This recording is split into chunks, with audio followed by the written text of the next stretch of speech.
एक समय आने के बाद हम लोग बालों पर ध्यान देने लगते हैं कि बाल कैसा है, नहीं है। पहले तो हम लोग ध्यान नहीं देते हैं कि बाल का क्या स्थिति है। बचपना रहती है, पढ़ाई में, खेलने में, कूदने में हम लोग लगे रहते हैं, तब बालों का कुछ ध्यान ही नहीं देते हैं। और जब उम्र 18, 19, 20 होता है, तब जाके हम लोग का ध्यान आता है कि बाल कैसा है, बाल ऐसा है, ख़राब हो गया, झड़ने लगा है। तो इस स्थिति में हम लोग जो जैसा बोलता है वैसे करने लगते हैं। कभी तेल लगाना, कभी कुछ लगाना, ये सब करते करते और भी बाल झड़ जाता है। और अभी ट्रेंड है बालों में कलर करना, जो बालों का सत्यानाश करके छोड़ जाता है। लाल, पीला, हरा, क्या क्या कलर करता है, बाल ख़त्म। और उसके बाद जब पूरा माथा खाली हो जाता है, चाँद दिखने लगता है, तब माथा में हाथ दे के बैठ जाते हैं कि अब क्या करें। कुछ करने का उपाय नहीं रहता है। तब डॉक्टर के पास जाते हैं कि हेयर ग्राफ्टिंग करना है, तो क्या करना है। तो इस स्थिति में आप लोगों को सबको को पैसा ज़्यादा खर्चा हो जाएगा, तो क्या करें। ऐसा कुछ घरेलू नुस्खा मेरे पास है। इस नुस्खा से हम कुछ बालों को सुधार सकते हैं। घरेलू उपाय है, इसमें कोई नुकसान नहीं होगा, बाल मतलब उगेगा। और झड़ना भी तुरंत लगाते लगाते आपको पता चल जाएगा कि एक दिन लगाइएगा तो दूसरे दिन से पता चलेगा कि आपका बाल झड़ना बहुत हद तक कम हो गया है। तो ऐसे स्थिति में आपको क्या करना है। तो केसरी का पत्ता आप चिनते हैं, मेरे पास लेकर आए हैं। अभी तो मेरे बागान में एक ठो ही गाछ मिला था, गाछ ख़त्म हो गया। ये देखिए, ये है केसरी का पत्ता। ये इसका छोटा छोटा सादा सादा फूल होता है। हाँ, ये पत्ता आप आसपास कहीं जंगल में कहीं मिलेगा, तो इसको पीस करके इसका रस निकाल लीजिए और इसको थोड़ा सा हनी मिला करके इसको माथा में ये यहाँ पर लगाइए। तो यहाँ लगाने से अब 2 दिन लगाते लगते आपको पता चल जाएगा कि बाल झड़ना पूरा रुक गया है, बाल निकलने लगा है। और केसरी का पत्ता बाल को काला भी करता है। एक दूसरा है ये पत्ता, इसके भृंगराज कहते हैं। इसमें पीला पीला छोटा छोटा फूल होता है, देख लीजिए, ये मेरे घर में ही है। ये देखिए, भृंगराज का पत्ता। हाँ, ये भी बाल काला करता है, रोज झड़ना रोकता है। तो आप इसे तोड़ करके पीस लीजिए, रस बना लीजिए और बना करके नारियल तेल में मिला करके आप इसे बालों में, नारियल तेल थोड़ा सा गर्म कीजिए, जो आँच लगाइएगा उतना में कर लीजिए, थोड़ा गर्म, हल्का आँच में गर्म कर लीजिए गैस में, और उसमें ये रस दे दीजिए, पीसने बाद पूरा दे दीजिए और उसे थोड़ा सा गर्म कीजिए। और उसके बाद जो कालापन हो जाएगा, अब उसे निकाल के ठंडा होने दीजिए और ठंडा होने के बाद इसे छान लीजिए। अब इस रस को माथा में लगाइए, तो इससे क्या होगा, आपका बाल काला होगा और गिरना बंद हो जाएगा।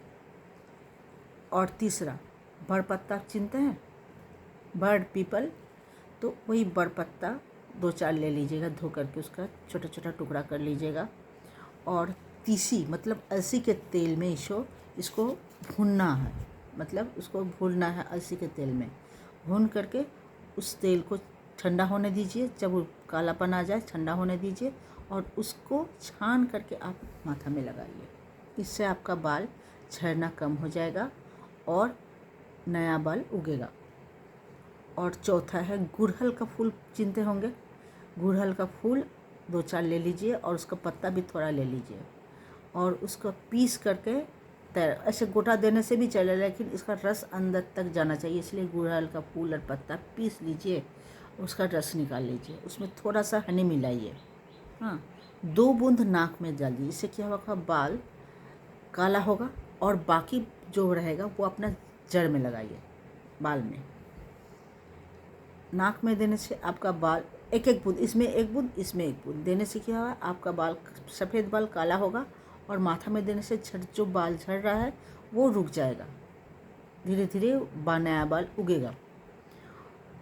भांग का गाछ देखे हैं, 5वां है भांग का गाछ।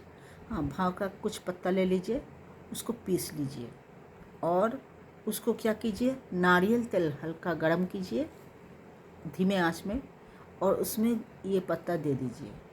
जैसे वो भून के हल्का हल्का काला काला होने लगे, आप गैस बंद कर दीजिए, उसे ठंडा होने दीजिए।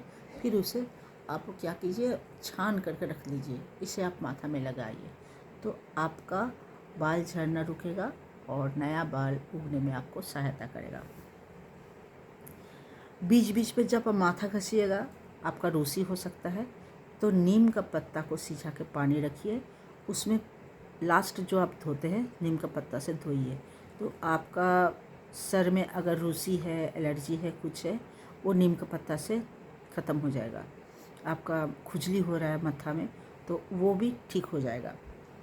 और एक तो बाल काला करने का उपाय, नींबू के रस में आंवला का रस मिलाइए। आंवला को ले लीजिए, पीसिए, उससे रस निकालिए, उसमें नींबू का थोड़ा सा रस मिला लीजिए और इसको बालों में लगाइए। जड़ से लेकर के पूरा बाल में, ऊपर नीचे पूरा बाल में लगाइए। जड़ में लगाइएगा तो बाल मतलब झड़ना कम होगा और मजबूत होगा जड़, बालों का जड़ मजबूत होगा। और पूरा बाल में लगाइएगा तो बाल काला भी होगा। मालिश कीजिए बाल में। छठा, धुतरा का पत्ता देखे हैं, पहचानते होंगे। तो धुतरा का पत्ता लीजिए और ये जो केसरी का पत्ता आपको थोड़ा देर पहले दिखाइए, ये जो केसरी का पत्ता, धुतरा का पत्ता और केसरी का पत्ता, तो दोनों का रस निकाल लीजिए और उसका कच्चा ही माथा में ऐसे लगाइए। आपका बाल झड़ना बंद हो जाएगा, नया बाल उगेगा। और धुतरा का पत्ता और ये केसरी का पत्ता पर नारियल तेल में भी डाल करके, हल्का गर्म करके उसमें डाल करके, जब वो कालापन आ जाए तब भी आप लगा सकते हैं। जैसे आपको ठंडा लगने का आदत है, लगेगा तो मतलब आपको अगर ठंडा लगता है तो आप धुतरा और केसरी का पत्ता का रस निकाल करके नारियल तेल गर्म कीजिए, उसमें डालिए और उसको आप बालों में लगाइए। यानी आप कच्चा लगाते हैं तो आपको ठंडा लगता है, तो नारियल तेल में देके लगे तो आपको ठंडा नहीं लगेगा। तो इससे भी आपको फ़ायदा होगा, बाल झड़ना बंद होगा और बाल उगेगा, नया बाल उगेगा। धुतरा के पत्ते में बहुत सारा गुण है जो नया बाल उगने में आपको सहायता करेगा। आपका माथा में रूसी होता है या जुई है, बहुत आपको परेशान है, रूसी या जुई से परेशान है, तो नारियल के तेल में या आप जो तेल लगाते हैं उसमें थोड़ा सा कपूर देकर आप वो तेल लगाइए। आपका जुई भी सर से भाग जाएगा और रूसी भी आपका ठीक हो जाएगा। तो ये था आज का आपके लिए, बालों के लिए छोटा सा टिप्स। अगर आपको अच्छा लगे तो मेरा ये वीडियो आपको अच्छा लगे तो लाइक, सब्सक्राइब और शेयर कर दीजिएगा और कमेंट्स कीजिएगा कि आपको मेरा वीडियो अच्छा लगता है कि नहीं।